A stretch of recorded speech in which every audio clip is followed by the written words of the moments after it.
Шановні учасники та учасниці, вітаю вас на майстерні, яка відбувається в рамках правозахисної НеКонференції 2022. І ніщо нам не завадить говорити про права людини в Україні і для українців протягом цілого тижня, який присвячений дотриманню прав людини. Отже, сьогодні фінішує наш 5-й день правозахисного марафону, і ми закриваємо 5-й день майстернею, в час якої поговоримо з вами про гендерні права.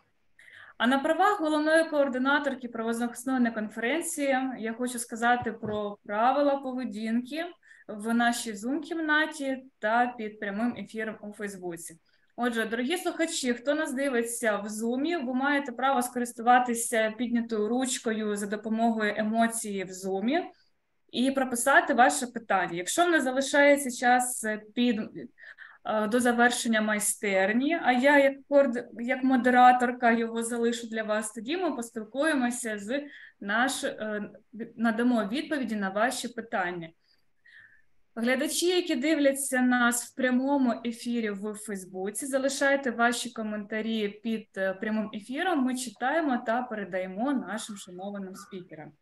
А на цю хвилину я готова вам презентувати нашу першу спікерку, пані Gisela Duetting. Вона радниця з гендерних питань та прав людини Консультативної місії Європейського Союзу.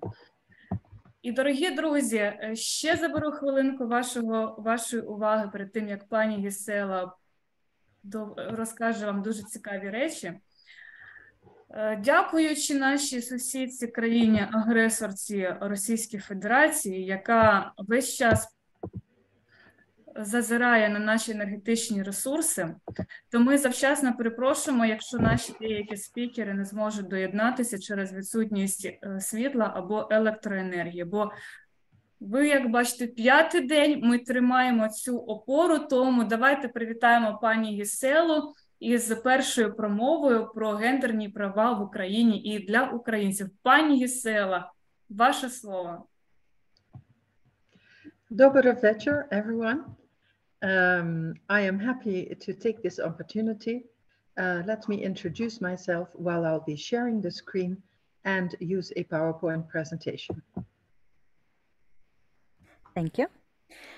Доброго вечора всім. Рада бути присутньою на цій зустрічі, рада цій нагоді. Я поділюся з вами своєю презентацією, хочу представитись, а також поділюся своїм екраном. Thank you. Can you see my screen? Чи видно зараз мій екран? Not yet. Not yet. Please try again. Entire screen.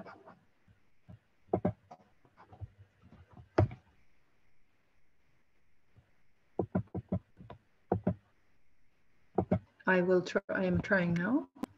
No, not yet.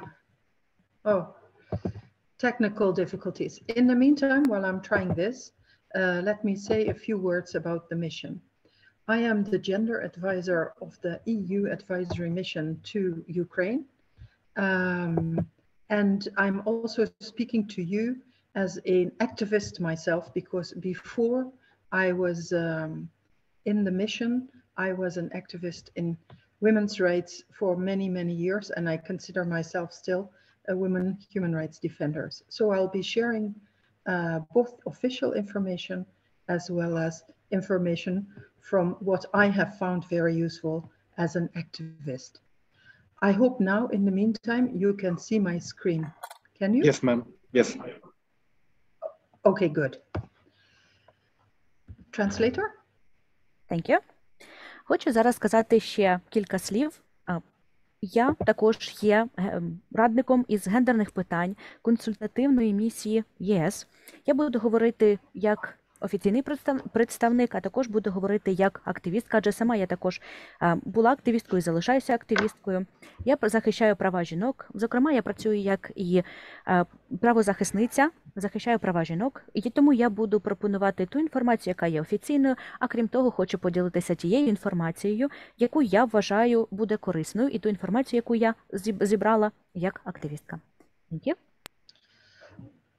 This presentation, I will say very briefly something on the EU advisory mission.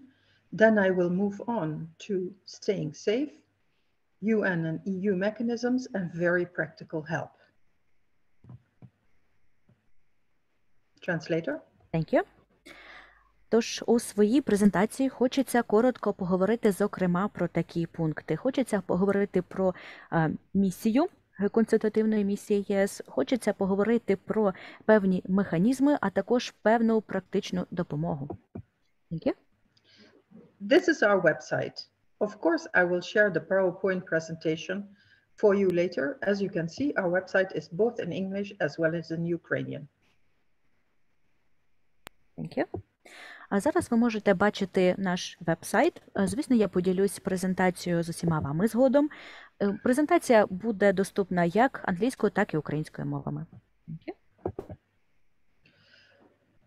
We have more than 300 staff members in Ukraine, both from European, half from EU countries and the other half Ukrainian.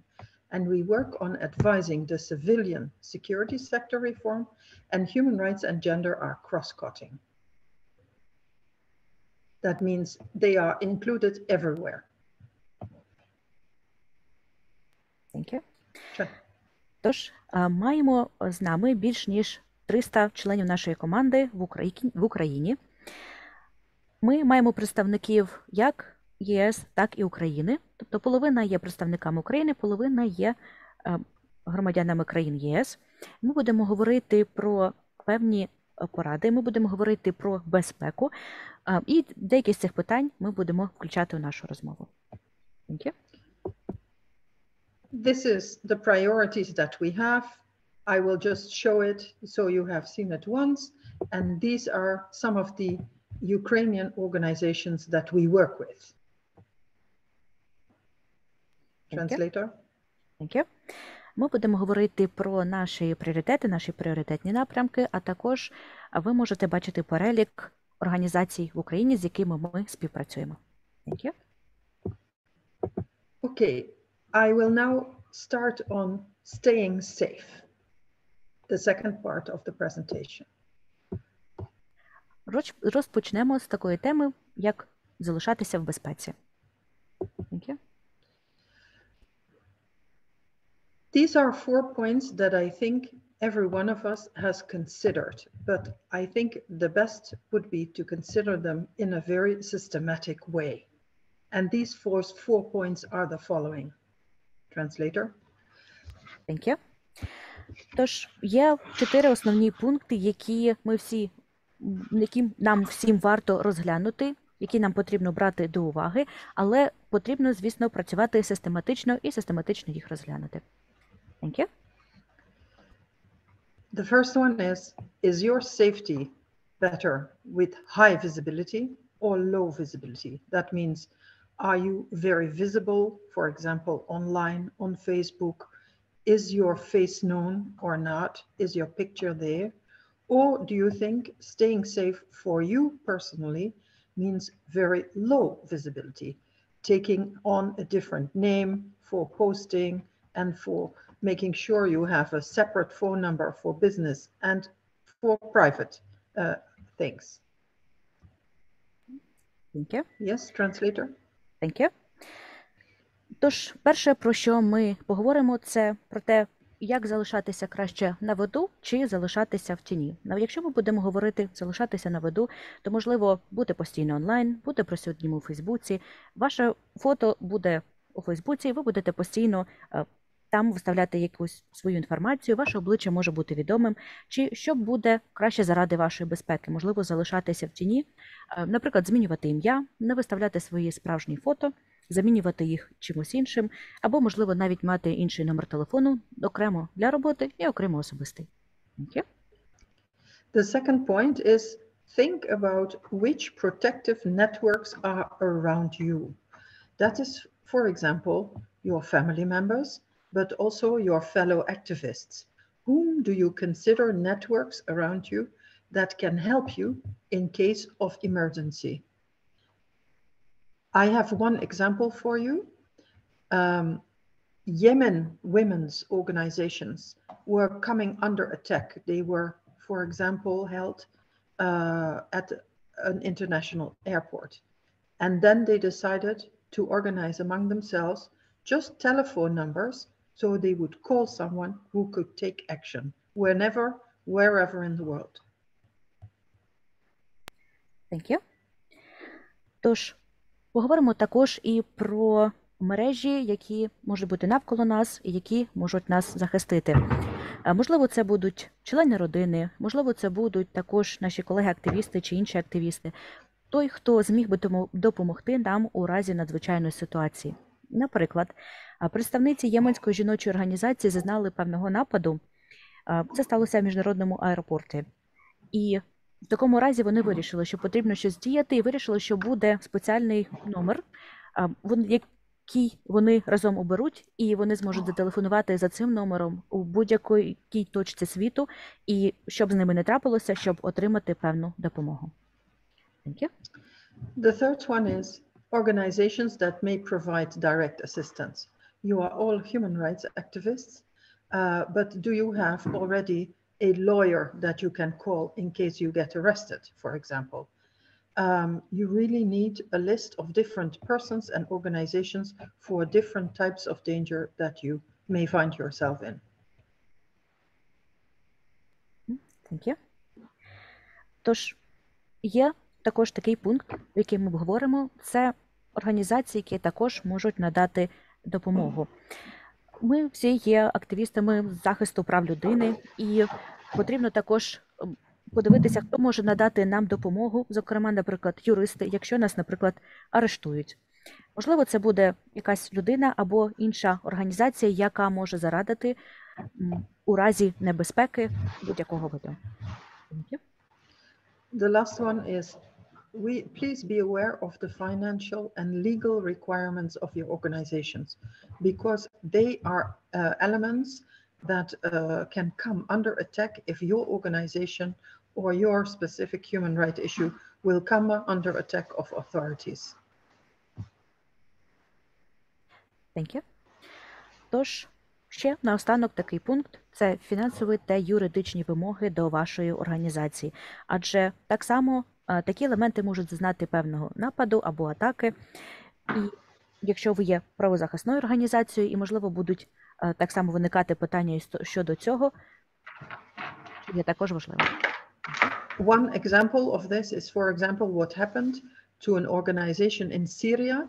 They are called the White Helmets, who were in the beginning extremely well received. They came under attack, and they were attacked through financial and legal requirements, and they had to stop their work. These examples that I give, I have the very last slide, I have references for all of you for each of these organizations that you can look up online yourself. Thank you. Translator. Thank you. Є приклад. Наприклад, сирійська організація, яка називалася «Білі шоломи», так само займалася своєю діяльністю, але потім зазнала певної атаки, нападу з фінансового напрямку, і також були питання з фінансами, з юридичної точки зору, і в результаті цього нападу їм довелося зупинити свою роботу. На останньому слайді, зокрема, я поділюсь інформацією і посиланнями на інформацію стосовно цих організацій, щоб ви могли на власні очі подивитися, як склалася ситуація. Thank you. Women's organizations have joined their experiences and come up with this idea of holistic security. This means that there are several aspects of their security that they wish to include all at the same time. Thank you. Тому жіночі організації вирішили об'єднатися задля колективної безпеки, і вони вирішили водночас всі ці аспекти врахувати задля того, щоб запобігти подібним випадкам. Thank you. As you can see on the slide, these are things you have already considered. Your personal security, the security of your family members, and the security of your offices and staff. But there are other things that also need to be included. Collective security. One organization can be made an example, and this is something we have to prepare for as well. Then, of course, the digital security, but also measures to address structural violence. Translate you? Отже, також ми бачимо список питань, які стосуються безпеки. Сюди входять такі компоненти, як особиста або персональна безпека, також безпека членів родини, також інституційна безпека, це персонал. І, звичайно, це такі моменти, які треба також враховувати, а саме це колективна безпека, коли деякі організації можуть бути, скажімо так, предметом надання такої допомоги організації безпеки. Також питання цифрової безпеки та свободи вираження і, звичайно, заходи, які направлені на протидію структурному насильству. Until now, I have not focused very much on women human rights defenders. And that is because we should never think as women human rights defenders as like the more vulnerable human rights defenders. We have to have a holistic perspective that includes the different elements that make us feel safe and unsafe. Men and women. До цього моменту я не вирізняла, скажімо так, в своїй промові, коли говорила про питання безпеки, жіночі організації або жінок, які займаються питанням захисту прав людини. Ми намагаємося дотримуватись такого цілісного підходу без розрізнення або диференціації на чоловіків та жінок, коли питання стосується безпеки. Because there are, of course, economic, social, and cultural factors, as well as geographical, that affect how we experience unsafety or violence. And also depending on our class, on our religion, on our age, on our sexual orientation, on our language, on our location, the actual situation might differ for everyone. Отже, для кожного з нас, скажімо так, кожна ситуація, вона може бути різною. Тобто це все може залежати від географічних, економічних чинників, соціальних чинників, від тої мови, якою ми користуємося. Також сюди можна включити і фактори, пов'язані з сексуальною орієнтацією, статтю і так далі, якимось сексуальними чи гендерними стереотипами.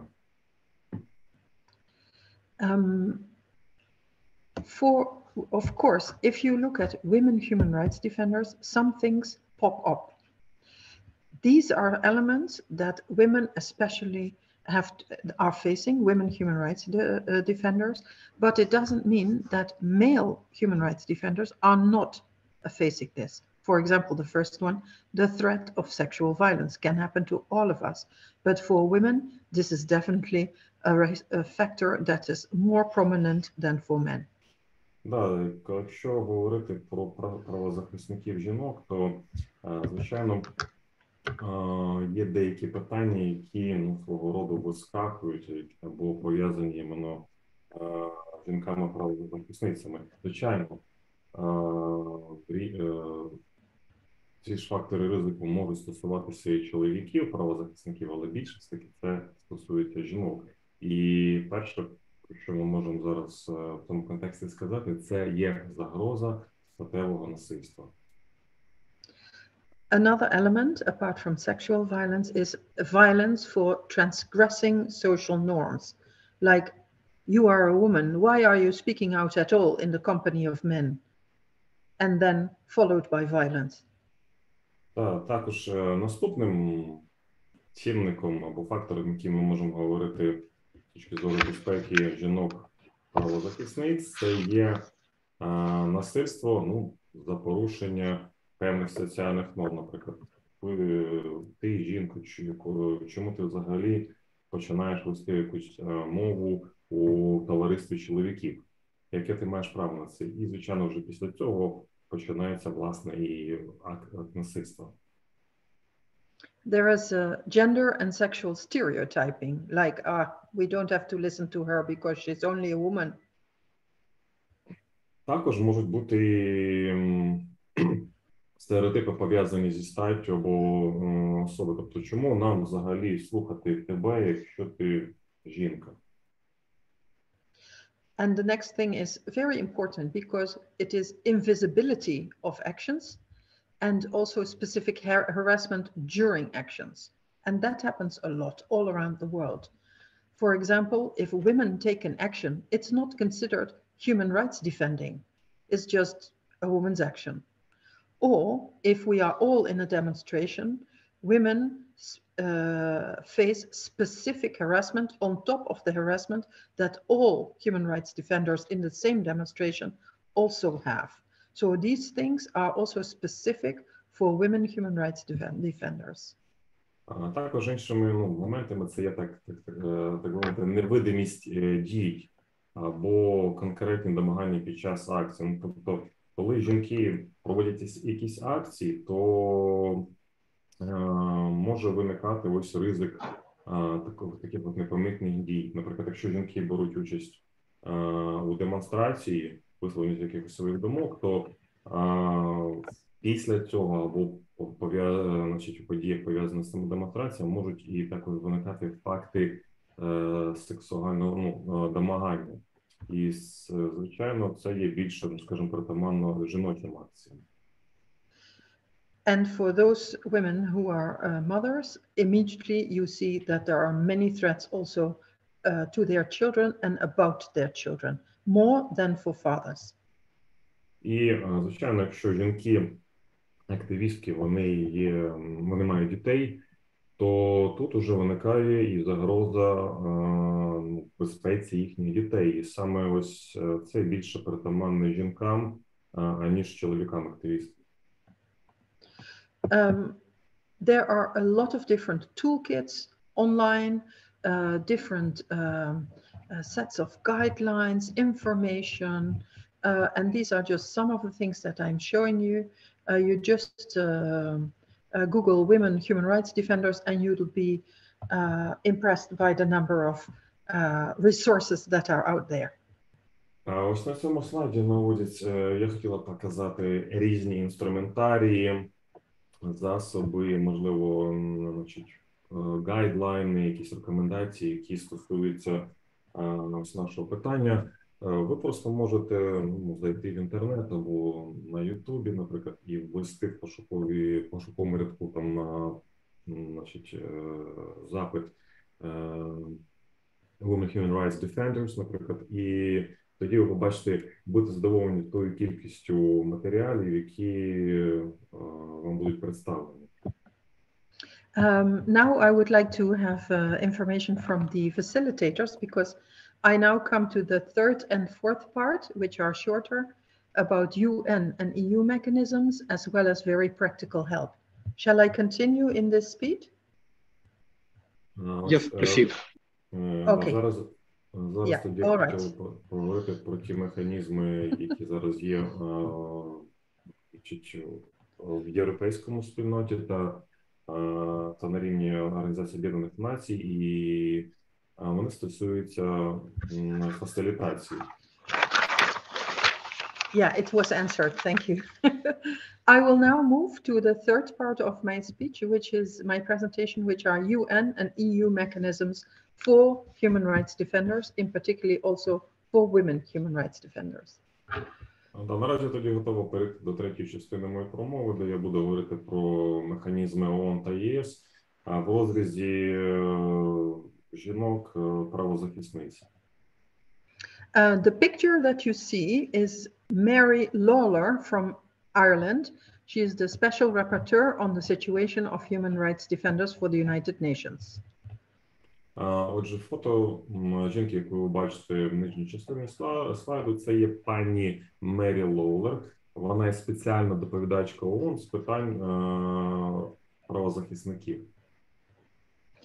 One of the things that she does is publishing reports on human rights defenders, and there is a special report from 2019 on human rights defenders in conflict and post-conflict situations.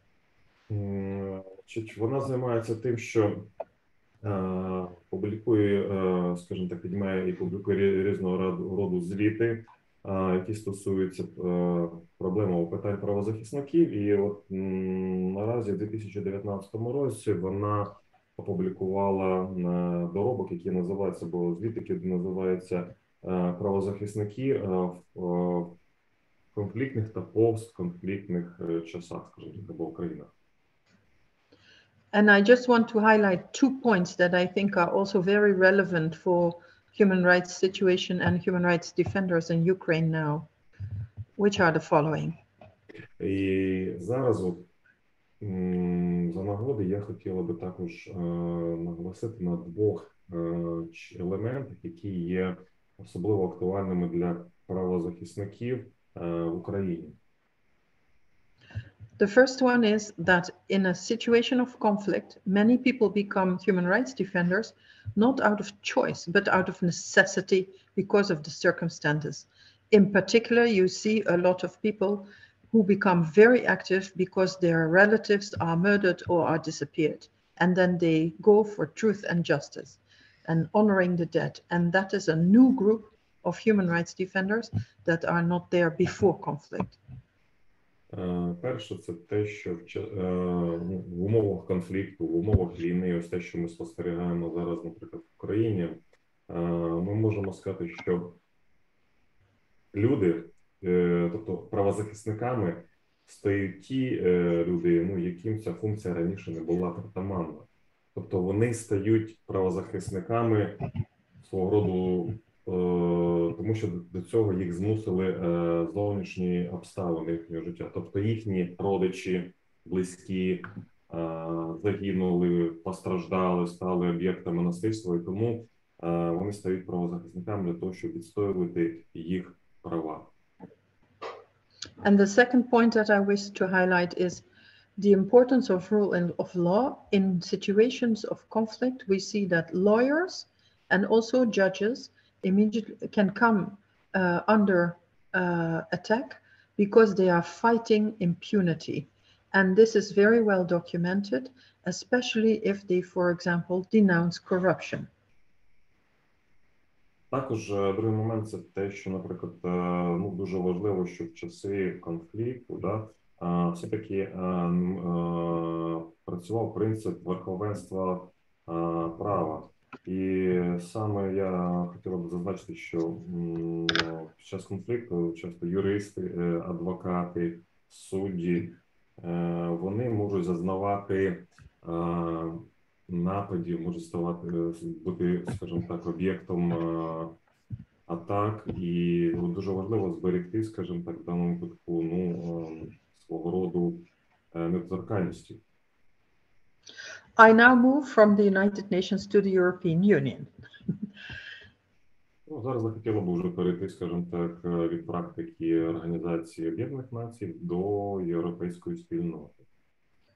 And I would like to congratulate all of you from Ukraine for becoming a candidate country to the EU. Ну і до нагоди хотіла би також поздоровити всіх вас з тим, що ви перейшли вже в статус країни-кандидата члена на вступ до Європейського Союзу. In the EU, we have already guidelines on human rights defenders in place since 2008, and that includes on women human rights defenders. There is a website specifically on this. The second element is that the European Parliament has taken a very important role for itself on human rights defenders, in particular also for women human rights defenders, and every year it hands the Sakharov Prize on freedom of thought. Can I stop here for translation for a second? Thank you. Yes. Так само дуже велика увага приділяється правам людини і також правозахисникам. Є окремо спеціальне керівництво, інструкція, підручник, посібник для правозахисників стосовно імплементації правозахисної діяльності. Близько 2008 року вийшла ця інструкція, цей посібник. Зокрема, особлива увага також приділяється жінкам-правозахисницям. Є окремий веб-сайт, де можна ознайомитися з цією інформацією. Крім того, хочеться зазначити, що парламент Європейського Союзу так само виконує свою певну роль і так само діє стосовно захисту прав людини, зокрема, стосовно питань жінок-правозахисниць. І щороку вручається нагорода правозахисникам за їхню роботу. Thank you. And therefore, the EU mission, the EU advisory mission in Ukraine is also very happy to work together with human rights organizations, and of course, especially now with the Center for Civil Liberties, and because I can congratulate you once again on winning the Nobel Peace Prize. Thank you. Крім того, хочу зазначити, що консультативна місія ЄС надзвичайно рада цій нагоді поспівпрацювати разом зі своїми колегами, разом виконувати свою роботу. І особливо для нас почесно співпрацювати з Центром Громадянських Свобод. І також хочу привітати із врученням Нобелівської премії миру. Thank you. Of course, the political support of the EU goes hand in hand with financial assistance. And there is a specific budget for that called European Instrument for Democracy and Human Rights, as well as a whole website that I will get into in the next portion of our presentation. Thank you. Крім того, політична підтримка Європейського Союзу йде разом обов'язково із іншим видом підтримки, з фінансовою. Окрема частина бюджету виділена на підтримку демократії, є спеціальна для цього програма, є практична допомога, і на наступному слайді ви зможете ознайомитись і перейти за посиланнями, щоб більше прочитати про цю інформацію. Thank you. The last part of my presentation is on the practical help that you can find if you are a human rights defender, including women human rights defenders especially. The most important thing is the first website. It's called ProtectDefenders.eu. Thank you. І наостанок також хочеться поговорити про практичну допомогу для правозахисників, зокрема і особливо для жінок-правозахисниць.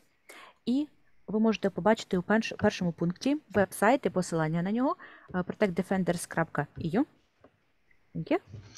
Under that website, if you click on it, it comes in many languages. You will find a 24/7 help desk to ask your questions or ask for immediate assistance. They have emergency grants in case you need money. You can request temporary relocation to another country. There are shelters for human rights defenders, specific ones for women human rights defenders, and there is general support all under that website. Thank you. Якщо ви перейдете за цим посиланням, перейдете на цей веб-сайт, він так само доступний кількома мовами і цілодобово працює для опрацювання запитів. Ви можете поставити запитання. Зокрема, пропонуються такі можливості, як гранти на випадки надзвичайних ситуацій, можливості релокації переміщення до інших держав, а також притулки для правозахисників і особливо притулки для жінок-правозахисниць. Крім того, пропонується і загальна підтримка і допомога правозахисникам. Thank you. The second one, I am now going to list the ones that I also find very useful, especially for women human rights defenders. That is, the next one is sheltercity.org. There is a whole network of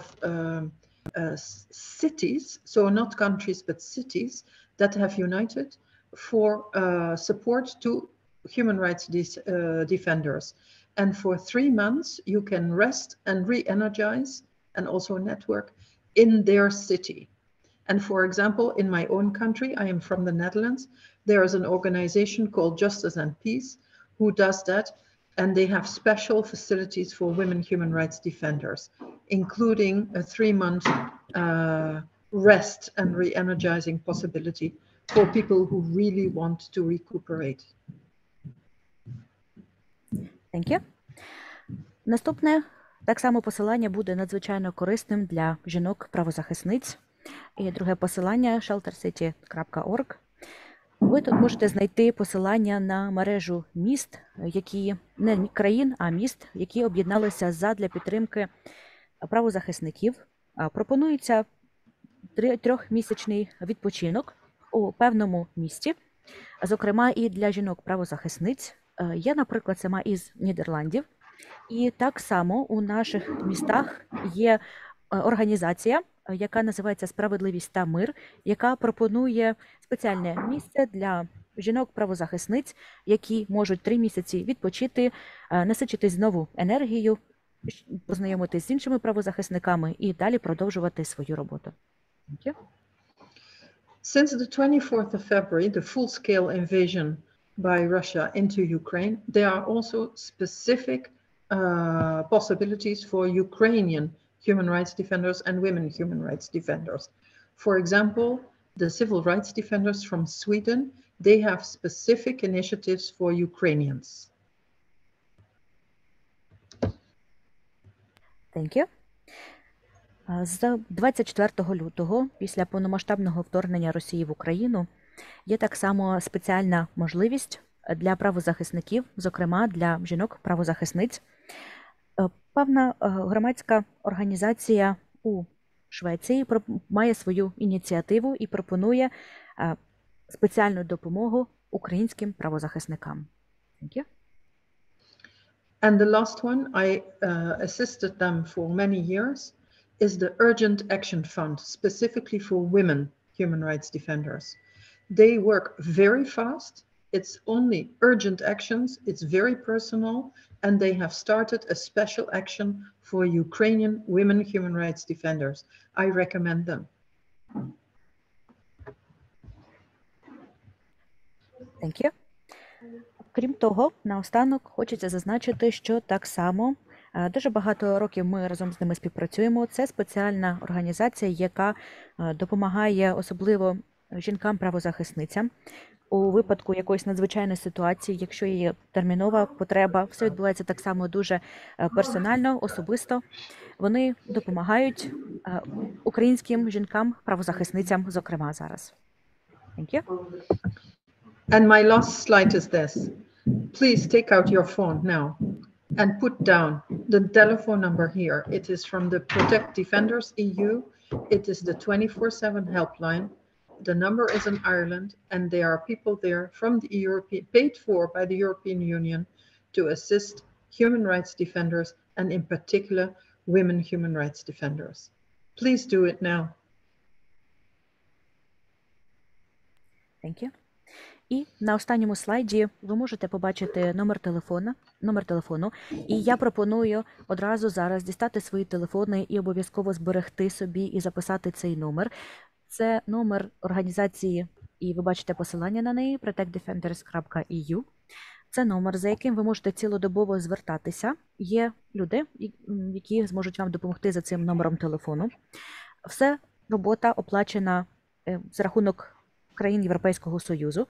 Вони пропонують допомогу у випадку надзвичайних ситуацій правозахисникам, а особливо жінкам-правозахисницям. Тому я пропоную саме зараз одразу записати і зберегти собі цей номер телефону. Thank you. Thank you very much for your attention. This is the end of my official presentation, and I'm very willing to answer any questions that you may have. Пані Гісело. Щиро дякую за вашу увагу. Це зараз хочу представити закінчення своєї офіційної промови, і також буду надзвичайно рада відповісти на будь-які ваші запитання. Пані Гісела, я дуже тішуся, що ми надали вам час для такої шикарної, повної промови, і ви донесли до нас всю ту інформацію про гендерні права серед правозахисників і наскільки зараз актуальна підтримка жінок-правозахисниць. І я як жінка-правозахисниця хочу зазначити, що про права наших рідних чоловіків, яким також для них є бездоганна підтримка і матеріальна, і шелтери створені, оскільки необхідно на сьогоднішній день українське громадянське суспільство є фарватером змін, який також тримає на рівні з державними органами, нашими волонтерами, про яких ми сьогодні спілкувалися. І ви знаєте, користуючись нагодою, пані Гісела, буде до вас питання відносно скляної стелі. Я думаю, що нам перекладачі допоможуть коротко передати суть мого питання. Скляної стелі для жінок, які будують свою кар'єру. І на сьогоднішній день в Україні існує політика 50%, щоб була гендерна рівність в закладах, в установах. Однак через соціальне навантаження на жінку, через її перебування у стані породіллі, матері, доглядальниці, годувальниці, то жінка фізично вона не встигає робити інколи такі досягнення, як чоловік, на якого не лягає природне навантаження, наприклад, 9 місяців виношування дитини, її народжування, догляд за нею.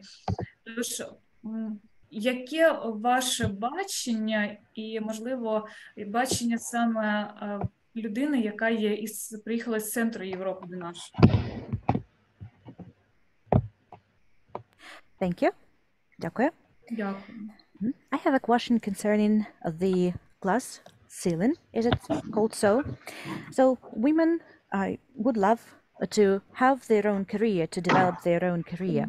And currently in Ukraine, we have the policy of 50%, what means to have gender equality in all kinds of institutions.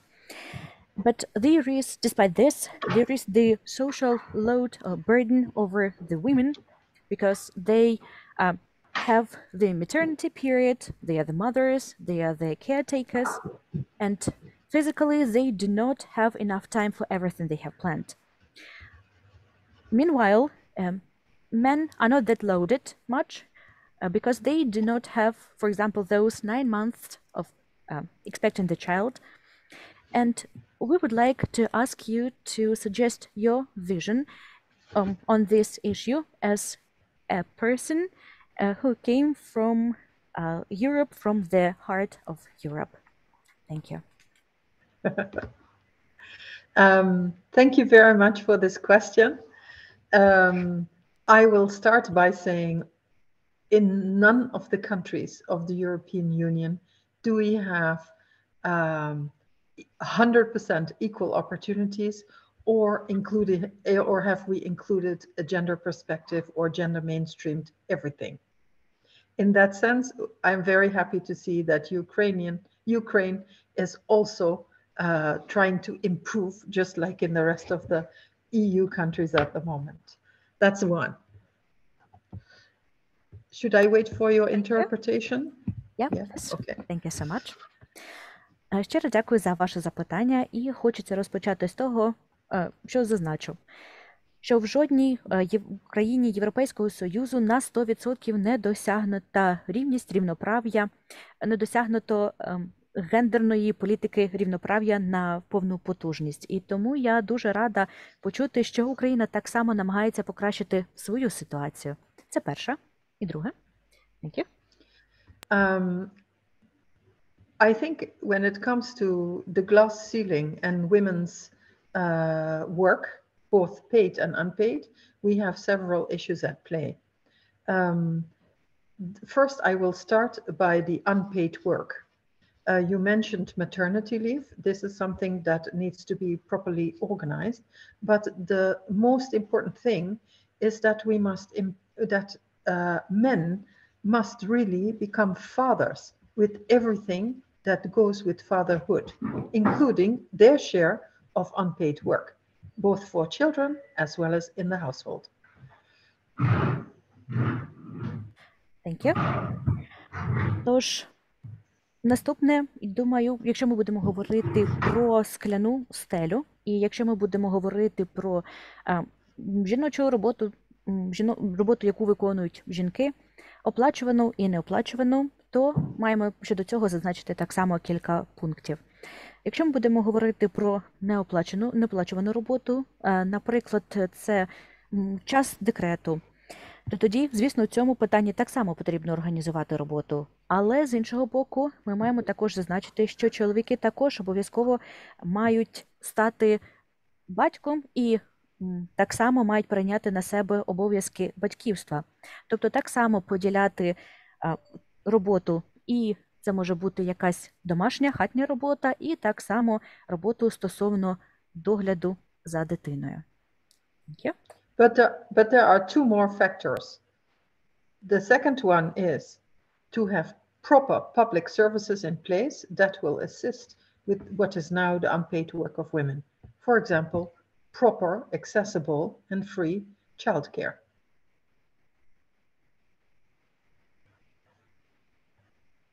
Якщо ми говоримо, значить, в цьому питанні є також другий чинник. Якщо ми говоримо про неоплачувану роботу, то, звичайно, повинна бути система громадських, скажімо, послуг, яка допоможе вирішити це питання. Саме це безкоштовна, доступна система, організація системи догляду за дітьми. And the third factor that I would like to highlight is, of course, to end discrimination at the workplace. So that means that there are, for example, guidelines in place against bullying and sexual harassment, but also that the Human Resources Department is hiring and evaluating all staff without any discrimination and without stereotyping, and that there is an enabling working environment that is beneficial for both male and female professionals. І третім чинником це є, звичайно, скажімо так, відсутність дискримінації на робочому місці. Тобто завжди повинні бути наявності свого роду інструкції, скажімо так, мануали або якісь документи, які регулюють відсутність цькування, сексуального домагання і такого іншого на робочому місці. Звичайно, коли ми говоримо про роботу відділу кадрів, то в своїй роботі вони повинні дотримуватися принципу рівності і неупередженості, тобто наймати на роботу людей і працівників незалежно від їхньої статі. So my conclusion is, in answering your question, if we just add 50% women everywhere, that is simply not enough. If you really truly want to do gender mainstreaming, it means you have to change quite a lot structurally in society as well to make sure that there's true gender equality. For the benefit, for the benefit not only for women or children, but also for most men and for society as a whole. І відповідаючи на ваше питання, наприклад, чи вирішить просте дотримання принципу 50/50 в суспільстві, чи вирішить це питання, я вам скажу так, що цього саме лише додавання, наприклад, або дотримання квоти 50% жінок на всіх посадах, всіх структурних, скажімо так, елементах держави і так далі, це не вирішить питання, тому що крім цього, мають бути також наявності інструменти і механізми, які будуть забезпечити ось цю гендерну рівність. І це, звичайно, буде сприяти взагалі в цілому буде мати дуже позитивний вплив на суспільство, тобто на жінок самих, на дітей, і також на самих чоловіків. Дуже дякую за вашу розгорнуту відповідь. І окремо зазначу, що в минулому році Верховна Рада було внесено зміни до Трудового кодексу, в якому для чоловіків передбачена також декретна відпустка. І це є впевнений шлях до вирівняння жінок і чоловіків в трудових правах, тобто цього дотримання гендерного балансу.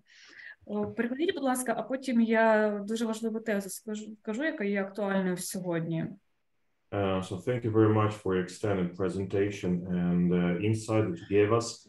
And I want to tell you that we have some positive shifts, namely the Parliament of Ukraine has adopted a new amendments to the Labor Code of Ukraine and providing the maternity or paternity leave for men, so equalizing to some extent them in their rights with women or vice versa.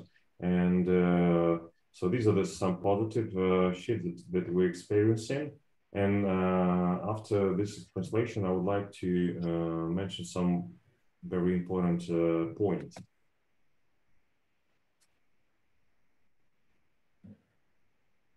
Sorry. Oh, okay. Sorry. Go ahead. If you have for me a question, tell me, please.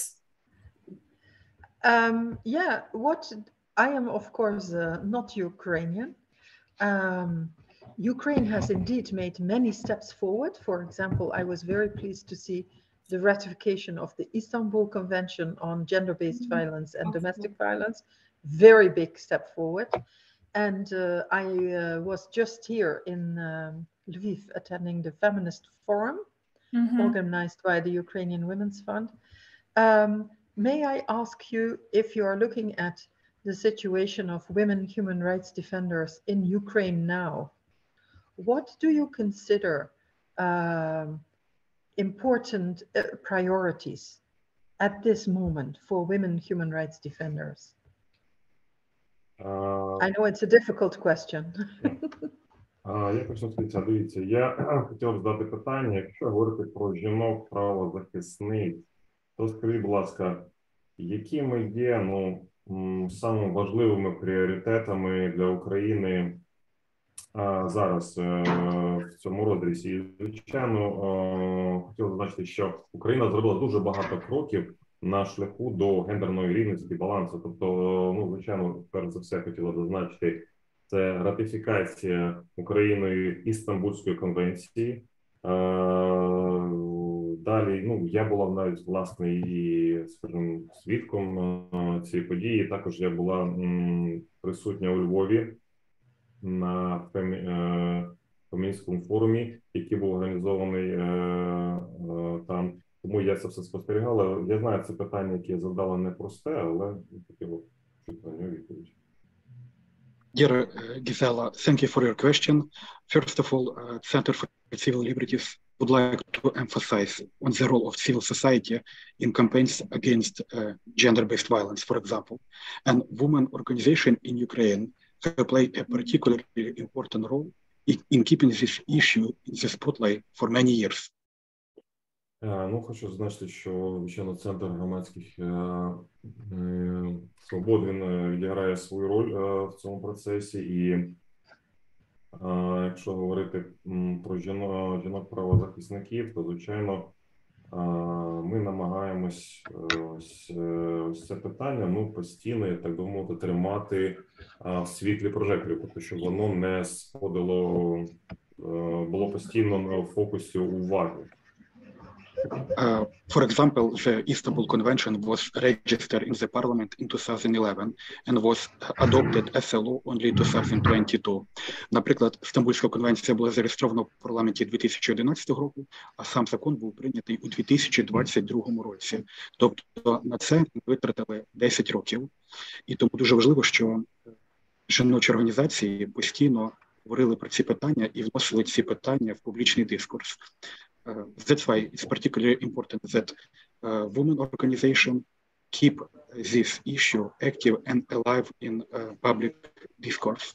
Also, I would like to say that women human rights defenders make an enormous contribution to the fulfillment of human rights for the people of Ukraine during this war. Також я хочу додати, що жінки-правозахисниці відіграють значну роль і чинять великий вплив на захист прав людини в Україні під час війни. І прикладом цього, наприклад, є робота голови Центру Громадянських Свобод Олександри Матвійчук. Yes, thank you. I would, to finalize, it will also say that gender-based violence is both a cause and a result of gender inequality. That's why a feminist perspective on peace and peaceful resolution of a conflict in politics is extremely important, because research shows that increase in the durability of peace happen when women participate in politics. Також на завершення я скажу, що ми повинні продовжувати працювати з питанням гендерного зумовленого насильства і завжди пам'ятати про феміністичну перспективу, тому що, наприклад, дослідження показують, що коли жінки репрезентовані в політиці, в парламенті, між країнами панує злагода та мир. Дякую. Thank you. Thank you very much for highlighting this, Roman, because I couldn't agree with you more. I think also I should point out the importance of your national action plan on 1325 on women, peace and security that you already have. So that is very important. And of course, the importance to gender mainstream the Ukrainian recovery plan that is now being discussed, because I think that will determine quite a lot as well. So, and I congratulate all of you as human rights defenders and as civil society activists, because it's very important in Ukraine. And just today, I was in an international meeting and I said, one of the things that make my life in Ukraine, and especially working here in Ukraine, wonderful, is despite the war, the total commitment and achievements of all the human rights defenders, and in particular also for me, very important for our gender advisor, the women's organizations in Ukraine. So I would like to say a very well-deserved Nobel Peace Prize, but for all of you, congratulations. It's admirable what you are doing, you know, especially since the full-scale invasion. I congratulate you all, and it's very admirable. Thank you. An inspiration to all of us. Наразі дуже хотіла б привітати всіх. Дякую, Романе, за те, що ви зробили ось такі зауваження і надали цю інформацію. І я хотіла би сказати, що також в розрізі того, що ви сказали, дуже важливий є план відновлення України, який був представлений, який, в принципі, матиме втілення в майбутньому і буде таким важливим документом і моментом в житті України. Також я хотіла привітати всіх вас зі святом і хотіла би зазначити, що той з Нобелівським лауреатом, який має Україна, в принципі, цей крок або ця подія, вона є більш ніж заслуженою. Тому дуже вітаю всіх вас. І ви знаєте, я хотіла б сказати, що все те, що я зараз спостерігаю, воно, незважаючи на війну, на те, що відбувається в Україні, воно робить моє життя тут, в Україні, особливо насиченим, змістовним, ну і гарним. Тому я дуже всіх вас вітаю і дякую за те, за всі ті зусилля, які ви робите.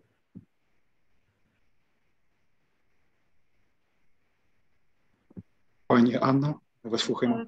Так, дуже дякую. Я бачу, що до нас доєднався Тимур Левчук. Тимуре, голова організації «Точка», опори. Да, сорі, я трохи запізнився, тому що сьогодні день здачі звітів. Я, мабуть, лише єдине, що додам, не знаю, чи ви про це говорили, сподіваюся, що ні, це для вас буде новою інформацією.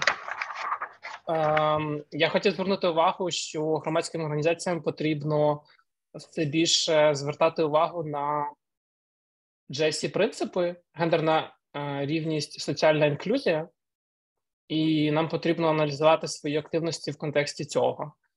І другий момент, що, звісно, ми докладаємо зусиль задля гендерної рівності і намагаємося залучати більше жінок, наприклад, в тому числі, і це важливо у будь-якому процесі, навіть коли ми говоримо про мир, чи коли ми говоримо про реформи, про будь-що. Але я хотів додати, що ці принципи, вони також передбачають, що ми повинні залучати не тільки жінок, але також дивитися на це глибше. Чи в нас є жінки, які є людьми з інвалідністю, чи в нас є представлені жінки, які є, наприклад, лесбійками чи бісексуальними жінками, чи є в нас жінки, які живуть з ВІЛ і так далі. Тобто не лише одна ознака. Ми маємо використовувати, думаю, що ви всі це знаєте, інтерсекційний підхід. От десь ось це я хотів додати. So today, now we have with us Тимур Левчук, and Timur said that I don't know. I just get connected to this video conference. I don't know if you mentioned that earlier, but I have a piece of information for all of you, and namely that that in their work, the civil society organization should pay attention to the G7 principles, which is the gender equality and social inclusion. And when we speak about these G7 principles, we also have to keep in mind that not only we have to maintain the gender balance and equality, social inclusion, but also we have to mind such strata or representatives of the women as disabled women, bisexual women, HIV positive women, and apply the principle of intersectionality. I forgot the name of that principle. It's intersectionality. Yes, intersectionality. Yeah, that's true. Так, якщо зараз пані Гісели немає коментаря до цього питання, тоді я хотіла би підняти ще одне важливе питання. Гісела, Yes, shall I say something? Or you have question or maybe a commentary for this speech, for Timur's speech? If not, I have other very important question for Ukrainians, for Ukrainian. If I can just react to Timur's question, I think, or a comment actually. Timur, I am very pleased that you bring this up because I think it is very important to have indeed this intersectional perspective. That means we have to recognize that the world looks different from where you stand, and where you stand is not just on the male or female range, but also determined by the region, by sexual orientation, whether you're able-bodied or disabled, if you are gender conforming or not. And we all have to strive not to make assumptions that this is just like for men and this is for women, and then end our thinking. We must make an effort to apply this concept of intersectionality in all of our work. And I really appreciate that you highlight this again. Thank you. Thank you. Thank you very much.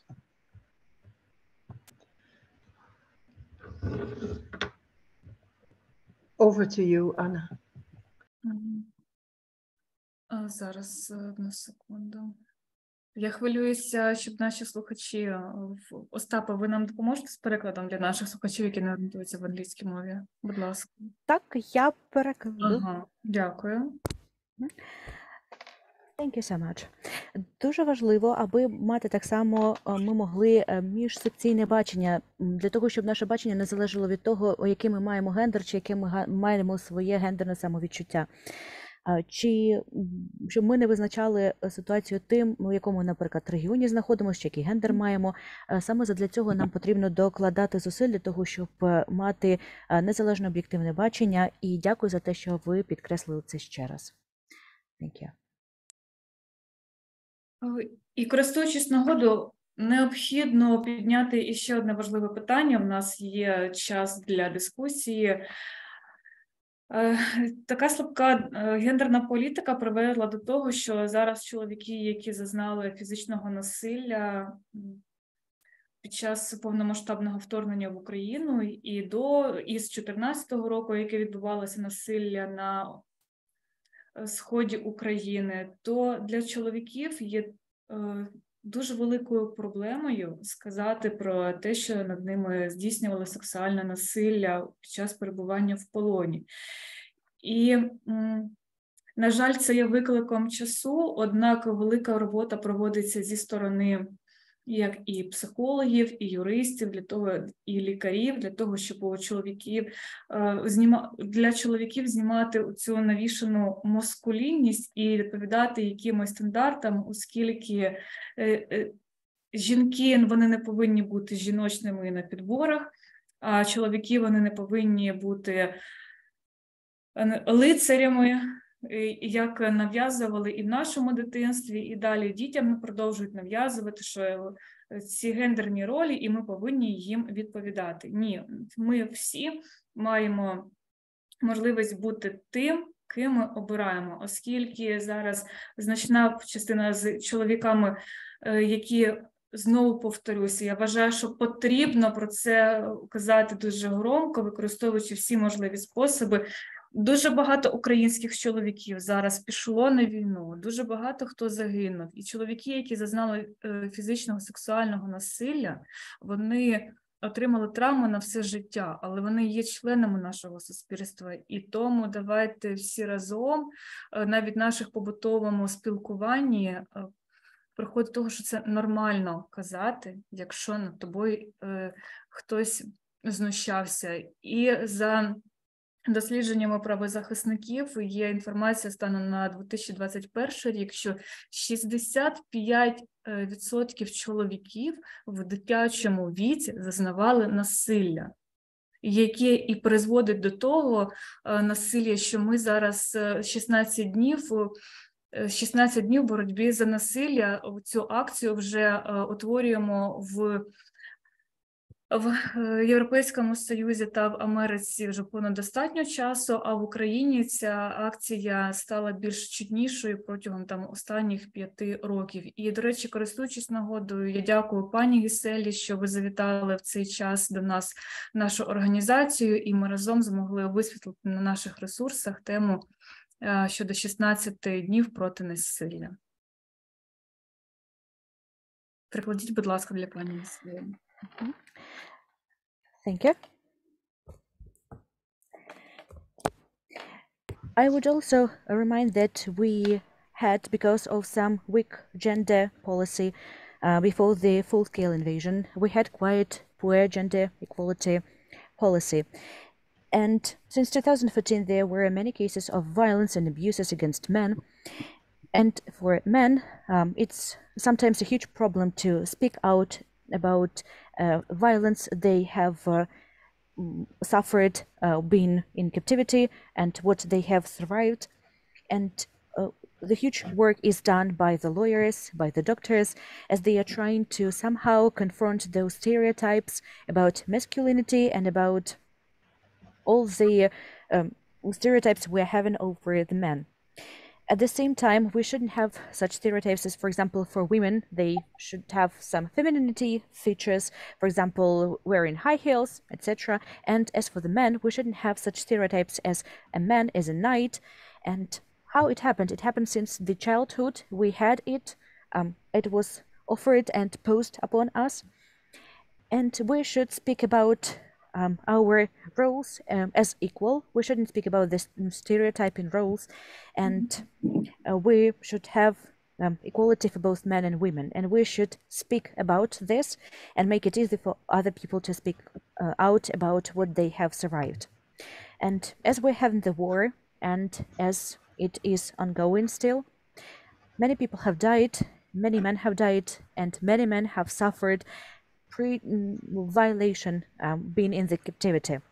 And it's a huge trauma, and they have been traumatized, and it will stay with them for the whole life. But we still should remember that we have our society, and they are still the members of our society. And we should have some work to be done, so in some domestic, in some normal, everyday life, everyone to feel free, and this situation to be normalized. We should somehow provide support to those who have survived some violation or maybe some tortures, etc. And having statistics for 2021, we have 65% of men being traumatized when children. They have suffered and survived the violence, and it has caused particularly into a situation that we need to devote our 16 days of our life to the fight against violence, and it is required. It has been happening for a long time in the European countries and in the USA, but in Ukraine for only 5 years we have been having such an intervention. And thank you so much for your organization. Thank you so much for you organizing such events for us. Thank you. Дякую. The 16 days against the international campaign, 16 days of activism against gender-based violence, is an international campaign, and I am only happy that the small contribution that the EU advisory mission is making in that international campaign in Ukraine is amplifying the messages that we all share against gender-based violence. And of course, I was very happy that this year, the last day of the campaign is the 10th of December, International Human Rights Day. And I was very happy that between the Center for Civil Liberties and the EU Advisory Mission, we actually managed to launch a joint statement for the occasion. So that, I think, was a wonderful step. And I couldn't agree with you more on what you commented first, namely the importance to prevent and also combat sexual violence against both women and men. And of course, now in the situation of war, we have conflict-related sexual violence, which has which is basically a different legal framework. And there are more men and also children, in addition to still the majority women, who are survivors of this particular type of torture. And I really agree with you that we should all contribute to make sure that the services, health, psychological, but also legal access to justice are available for all survivors of this particular international war crime. Following up on what you were saying, I totally agree that we have to unite forces, all of us, men and women, against what in the literature is now called restricted masculinities. Like, you are a man only when this is happening. And it's not just women who suffer as a result of these restricted masculinities, but also most men. So if we are both women and men, boys and girls, combating this type of stereotyping, it will be to the benefit, I think, for gender equality, but also for an improved society all across the world, not just in Ukraine, including in my own country, where both women as well as men are more free. So that I would like to say in addition. Thank you so much. Тож, у нас були 16 днів, які ми присвятили протидію гендерно зумовленому насильству. Це міжнародна кампанія, і я дуже рада тому малому внеску, який мені вдалося зробити до цієї міжнародної кампанії. Зокрема, кампанії і її частині цих заходів, які проходили в Україні. Крім того, ми маємо доносити таке наше повідомлення постійно і до всіх, і це ще є частиною нашого внеску до того, щоб це питання обговорювалось і надалі. Цього року, в останній день наших заходів, 10 грудня, разом із Центром Громадянських Свобод ми, Консультативна місія ЄС, так само змогли запустити і змогли запропонувати своє звернення, і спільне звернення. І я думаю, що це був надзвичайний крок і надзвичайний внесок у вирішенні цього питання. Крім того, повністю погоджуюся з тим, що ви зазначили. Потрібно боротися і попереджати, зокрема, і сексуальне насильство, вчинене проти жінок і чоловіків. Зараз триває війна, і через те маємо, попри те, що маємо певні юридичні законні рамки, проте не завжди це спрацьовує. І ми можемо бачити, що воєнні злочини і тортури вчиняються проти дітей, чоловіків і жінок. Саме тому ми маємо всі робити свій внесок можливий у те, щоб психологічно допомогти тим, хто зазнав подібного. Крім того, хочеться також сказати, що ми всі разом маємо об'єднати наші сили, чоловіки і жінки. Всі ми маємо об'єднатися заради досягнення цілей, адже ми зараз маємо таке явище, як, наприклад, обмежена або нав'язана маскулінність, наприклад, те, що чоловік має вчиняти саме так і ніяк інакше. І через це страждають не так жінки, як чоловіки, а через такі певні обмеження. Саме тому я вважаю, що ми всі, і дівчатка, і хлопчики, і чоловіки, і жінки, маємо об'єднатися заради користі, заради досягнення рівноправності, гендерного рівноправ'я. І тоді, таким чином, ми можемо зробити свій внесок у рівноправ'я у світі, в Україні і в моїй країні, зокрема. І таким чином ми всі можемо бути вільними і мати рівноправ'я. Thank you. Дякую. It sounds so much better in Ukrainian. Звучить дещо краще українською. Дуже дякуємо за цю розмову, бо в нас вже і закінчується час нашої майстерні. І на правах модераторки зараз скажу, що те, що не робиться, то до кращого, і з кожного мінуса треба робити плюси. І враховуючи, що багато наших експертів, я шкодую, не змогли доєднатися, однак у нас була розкрита і широка розмова з пані Гіселею. Я дуже вам вдячна. Thank you so much for your time. Я дуже дякую, що наш так, чую там Ярославна або Остап пробиваються. Дякую. Тоді я перекладу. Дякую. Thank you so much for this conversation. Thank you so much for your speech. And we spent great time together. Great time of this workshop is unfortunately over. And as a moderator, I should say that everything we do is for the better, and all the disadvantages we should turn into advantages and benefits. And unfortunately, some of our experts were not able to join us. Despite this, we had a great, broad and extended conversation with Miss Gisela. Thank you. Дякую. Я дякую Тимуру, громадська організація «Точка, опори» Тимур Левчук за те, що знайшов час, доєднався до нашого спічу, і вважаю, як вже в ролі координаторки правозахисної НеКонференції, що під час майстерні про гендерні питання ми підняли найнагальніші теми, які важливі, і їх вирішувати зараз саме в цей час повномасштабного вторгнення. So I would like to thank Mr. Timur for his participation in this event as the leader of the Точка, опори, CSO, and as the coordinator of this event. It's really great that during this masterclass we're able to raise the most pressing and urgent issues and topics, and regardless of the times and the circumstances. Отже, зараз я приступлю до технічної частини, оголошу про завершення нашого 5-го робочого дня.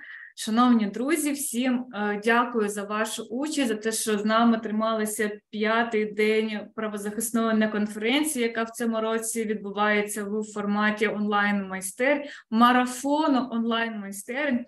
І протягом 5-го дня ми поспілкувалися про право на мирне зібрання під час воєнного стану в Україні, про захист волонтерів, про дотримання прав осіб без громадянства, про права дітей під час повномасштабного вторгнення та завершуємо питаннями гендерного права.